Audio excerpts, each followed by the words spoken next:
அந்த நாரதர் பெருமானுடைய அந்த ஆசைய இந்த பொண்ணு கந்த பெருமானுக்கு திருமணம் நடத்தினா நல்லா இருக்குன்னு சொல்லி அந்த எண்ணத்தை செயல்படுத்துகிறது எப்படி என்றால் தாம் தையதோ தகதிகதோ தாராதையர் தையத்தோ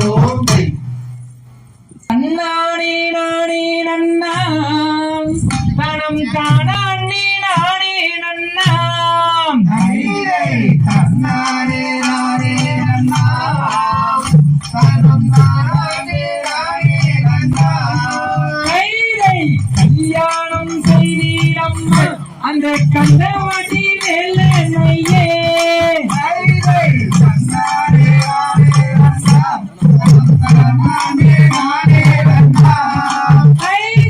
மல்லிகை பூ போட்டு உனக்கு மஞ்சளில் தாளாட்டியே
தகதிகதோ தாராதையர் தையத்தோ